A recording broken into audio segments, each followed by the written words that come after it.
جب محشر میں حساب و کتاب شروع ہوگا تو قابیل نے حابیل کو مارا تو حابیل کا فیصلہ ہونا چاہیے نا، پہلا قتل ہوا ہے تاریخ بشریت میں، مگر سنیں گے عزیزارو، محشر میں سب سے پہلا فیصلہ محسن کا ہوگا، سب سے پہلا فیصلہ جناب زہرا کے بچے محسن کا فیصلہ اللہ سنے گا، اور پھر اس پہ فیصلہ صادر فرمائے گا۔ روایت کہتی ہے جناب زہرا کی جب سواری عرش کے سامنے سے گزرے گی تو بی بی اپنی سواری کو روک دیں گی، اللہ کی آواز آئے گی فاطمہ کیوں رکی ہو؟ تو جناب زہرا فرمائیں گی یا اللہ مجھے آج انصاف چاہیے، میرے بچوں کو کس جرم میں مارا گیا، بِأَيِّ ذَنبٍ قُتِلَتْ، میرے بچوں کو کس جرم میں مارا گیا؟ آواز قدرت آئے گی فاطمہ کہو کیا کہنا چاہتی ہو؟ فرمائیں گے مجھے حسین ایسا دکھا جیسے عصر عاشورہ تھا۔ بس آخری جملے کہہ رہا ہوں، مجلس میرے حصے کی مکمل ہو گئی، مجھے حسین ایسا دکھا جیسے عصر عاشورہ تھا۔ بہت سے لوگوں کا تو چہرہ ایسا اداس ہوتا ہے کہ لگتا ہے ان کا 8واں جہاز ڈوبا ہے۔ جی ارے بھائی مسکرا کے بھی بات کر لیا کرو، جی کسی کے سلام کا جواب ہی نہیں ہمیشہ دینا ہوتا، کبھی کسی کو سلام بھی کرنا ہوتا ہے۔ صلوات پڑھ لیں ذرا محمد و آل محمد، اللہم صل علی۔ اخلاقیات، خوش روئی، البتہ میں یہ بات تفنناً کہہ دوں کہ خوش روئی اور اچھے اخلاق سے بات کرنا اور مسکرا کے بات کرنے میں شریعت کا خیال رہے، ہر جگہ ہنسنا بھی نہیں ہے۔ ایک صلوات پڑھ لیں ذرا محمد و آل محمد، اللہم صل علی محمد و آل محمد۔ اصلی عنوان یہ ہے کہ اخلاق، گفتگو کا طریقہ، لین اور میٹھا انداز۔ پھر مولا حسین کی بارگاہ میں بیٹھے ہوئے نا، مولا حسین فرماتے ہیں ابخل الناس من بخل بالسلام، کنجوس ترین فرد وہ ہے جو سلام کرنے میں بھی کنجوس ہے، وہ بھی انتظار کر رہا ہوتا ہے کہ کوئی اس کو بڑھ کے سلام کر لے، اور نہ جانے کیوں یہ ذہن کے اندر بیٹھا ہے، میرے بھی ذہن کے اندر کیوں بیٹھا ہوا ہے کہ ہم یہ سوچتے ہیں کہ ہمیشہ چھوٹے ہی بڑوں کو سلام کریں۔ کہیں نہیں لکھا ہوا کہ چھوٹے بڑوں کو سلام کریں، کہیں بھی نہیں لکھا ہوا کہ چھوٹے بڑوں کو سلام کریں، بلکہ کائنات کا سب سے بڑا سرکار کی ذات، انہوں نے کبھی چھوٹوں کو پہل کرنے نہیں دی کہ وہ پہلے سلام کریں۔ صلوات پڑھ لیں ذرا محمد و آل محمد۔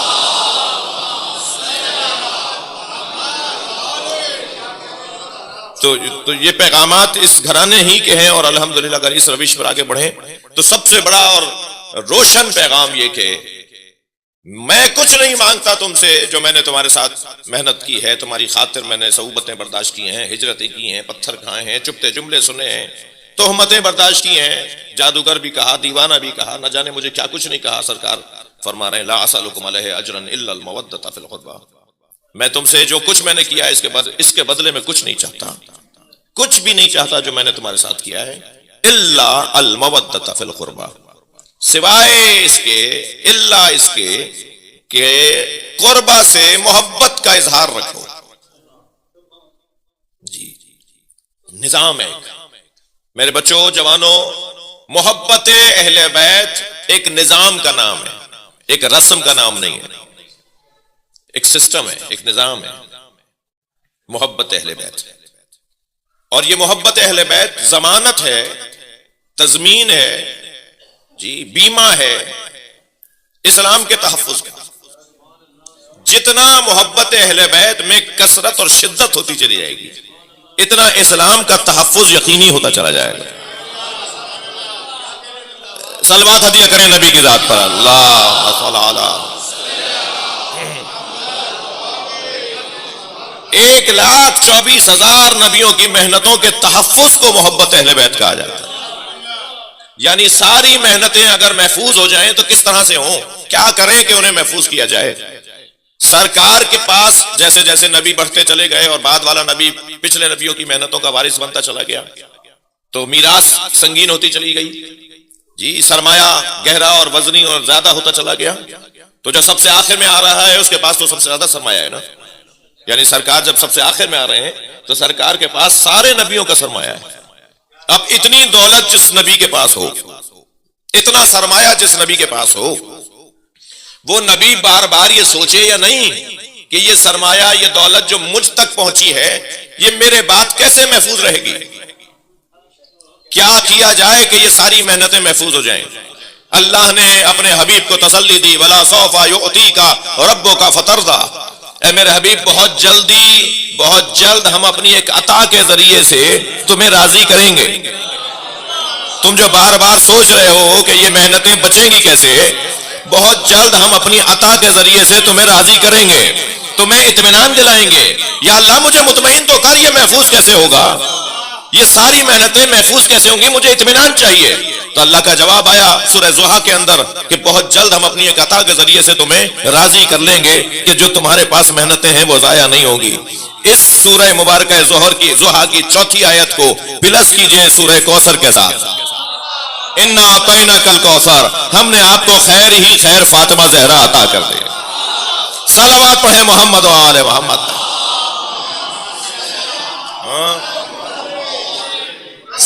سیدہ کی ذات تمام نبیوں کی محنتوں کا تحفظ ہے. عزیزو کیا کریں کہ ماشاءاللہ اب میڈیا کے ذریعے تو مجلس ہی مکروہ ہو جاتی ہے نا، میڈیا نہ ہو تو مجلس مکروہ ہو جاتی ہے. ایک صلوات پڑھیں محمد و آل محمد. اللہم صل علی محمد. میں ان کا احسان مند بھی ہوں جو ہمارے دوست ریکارڈ بنا رہے ہوتے ہیں، مگر اس کی وجہ سے ہم بہت ساری باتیں نہیں کر پا رہے آج کل. ایک مدت سے بہت ساری باتیں نہیں کر پا رہا مجلس میں کہ نہیں بھائی جو زبان سے نکلی وہ، اور میں تم پر اعتبار کر لوں بعد میں تم مجھے ملو گے ہی نہیں. صلوات پڑھیں ذرا محمد و آل محمد. اللہم صل علی محمد و آل محمد. ایک اور بہتر اور بلند صلوات پڑھیں. اللہم صل علی.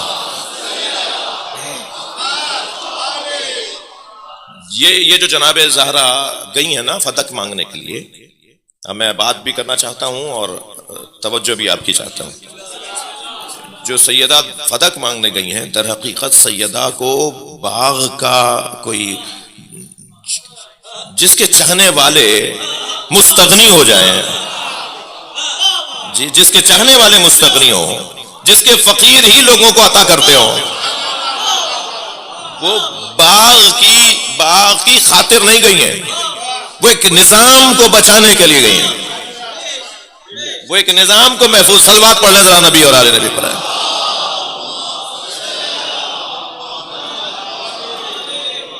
اور بھی بہتر اور بلند صلوات.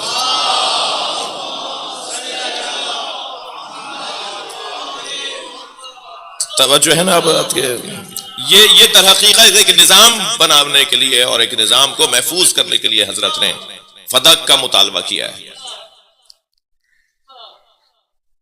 تشیع ایک نظریہ ہے نا، گردن ہلائیے بھائی. تشیع ایک نظریہ ہے نا. اسلام کی بہترین تصویر کو تشیع کہا جاتا ہے. تشیع اسلام سے ہٹ کر کوئی چیز نہیں ہے، اسلام کی تشریح ہے تشیع. اور جو اسلام کی بہترین تشریح ہے وہ ہے تشیع. تشیع اسلام کی بہترین تشریح ہے.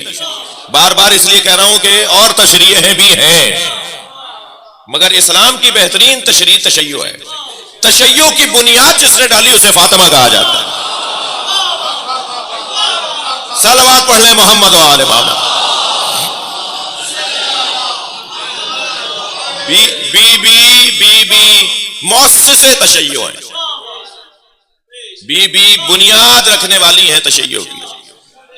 بی کے اس عمل کے ذریعے جو بی نے فدق کا مطالبہ کیا، بی نے جو اعتراض کیا، بی نے جو نہیں تسلیم کیا، بی نے جو بات کی، جس بی کے مزاج میں مانگنا نہیں تھا، اپنے شوہر سے کچھ نہیں مانگتی تھی، اپنے بابا سے کبھی کچھ نہیں مانگا. اگر وہ سینکڑوں لوگوں کے درمیان، مردوں کے درمیان کھڑے ہو کے خطبہ دے رہی ہیں اور ایک چیز کا مطالبہ کر رہی ہیں، تو یہ نظریہ ہے، یہ خواہش نہیں ہے، یہ طلب نہیں ہے، یہ نظریہ ہے. اور جس کے ذریعے سے آپ نے ایک بنیاد ڈالی ہے. تشیع، تاریخ تشیع کا پہلا شہید میرے بھائی آ چکے ہیں. میں اپنی بات کو مختصر کروں. تاریخ تشیع کا پہلا شہید حضرت محسن ہے. شیعت کی تاریخ میں سب سے پہلا قتل، شیعوں کا سب سے پہلا قتل جناب محسن کی شہادت ہے. اور جس نظریے، جس مکتب، جس نظریے کی بنیاد میں ایک بچے کا خون ہو، تو آپ یقین جانیے کہ اسے کوئی مٹانے کا سوچے گا بھی تو مٹے گا، یہ مسلسل بڑھتا جائے گا، یہ نظریہ بڑھ رہا ہے، بڑھتا چلا جائے گا۔ انہی مجلسوں میں آپ لے لیجئے کہ آپ کے اپنے بچپن میں مجلسوں کی شرکت، لوگوں کی آمد، اور آج لوگوں کی شرکت اور آمد کئی برابر زیادہ ہے۔ لوگ متوجہ ہو رہے ہیں، نظام کو سمجھنا چاہ رہے ہیں۔ سب سے پہلی مدافع ولایت علی کی جناب زہرا ہے، مولا علی کی ولایت کی مدافع جناب زہرا کی ذات ہے۔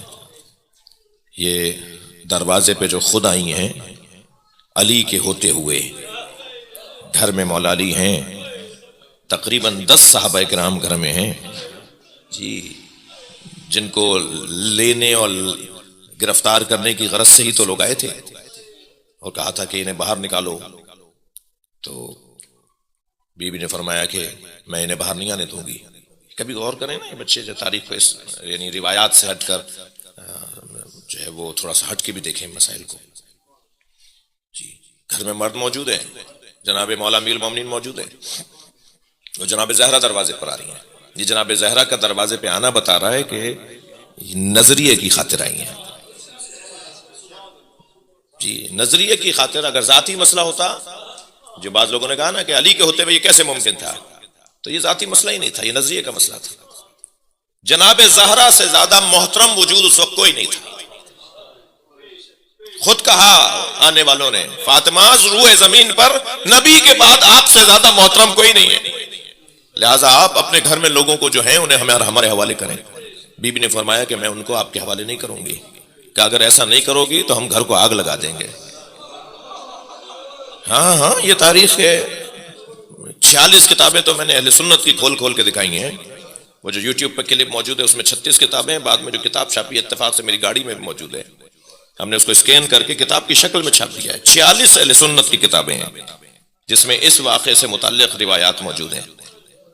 جب بی بی سے کہا نا کہ اس روئے زمین پر آپ سے زیادہ محترم کوئی نہیں ہے، آپ کے گھر میں جو لوگ ہیں وہ ہمارے حوالے کریں، بی بی نے فرمایا میں نہیں کروں گی انہیں آپ کے حوالے، تو اگر ایسا نہیں کریں گے تو ہم گھر کو آگ لگا دیں گے۔ جس نے 300 سے زیادہ مرتبہ نبی کو یہاں کھڑے دیکھا ہو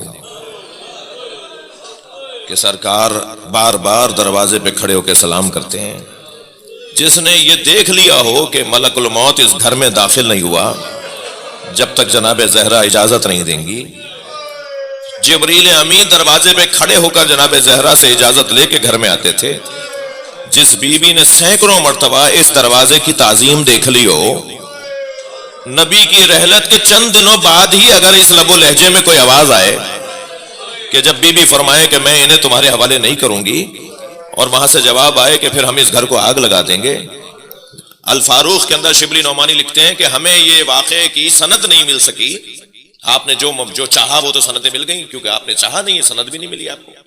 انصاف سے کام لیا شبلی نعمانی نے، یہ نہیں بولا کہ اس کی سند نہیں ہے، کہ ہمیں مل نہیں سکی اس کی سند، یعنی دلچسپی نہیں تھی ہماری کہ ہم اس کی سند کو ڈھونڈتے۔ یہ جو واقعہ ابھی تک میں بتا رہا ہوں آپ کو، شبلی نعمانی الفاروق کے اندر کہتے ہیں ہم اس کی سند ہمیں مل نہیں پائی، اگرچہ اس کی سند ہمیں نہیں مل پائی، لیکن حضرت کی تندی مزاجی کے مطابق بعید نہیں ہے کہ انہوں نے یہ کہا ہو کہ میں اس گھر کو آگ لگا دوں گا۔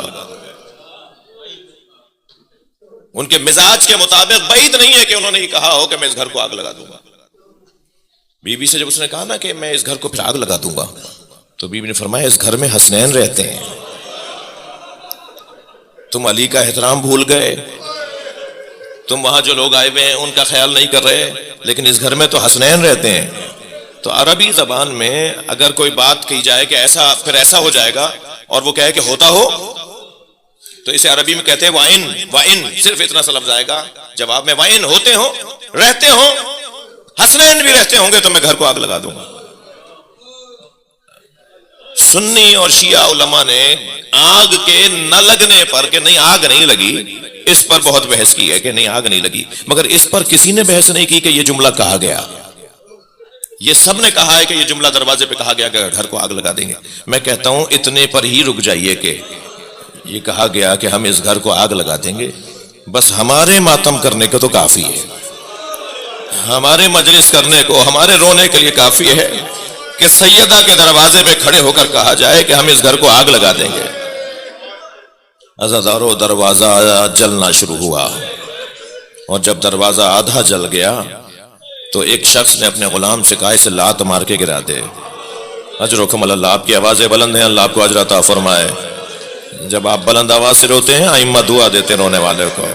ایک شخص نے اپنے غلام سے کہا اسے لات مار کے گرا دے۔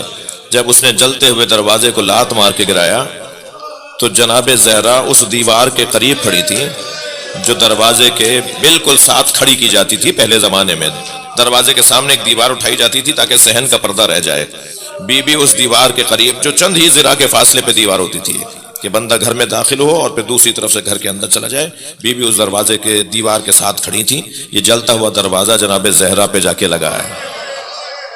آیت اللہ فضل اللہ کمپانی، اللہ کے عارف، اللہ کے ولی مجتہد گزرے ہیں، وہ علی مظہر کبریا کتاب ہے ان کی، مولا علی کے فضائل کی کتاب، اور بہت ساری کتاب۔ ایک کتاب کے اندر وہ لکھتے ہیں اپنی کتاب کے اندر کہ اس دروازے میں لوہے کی کیل تھی۔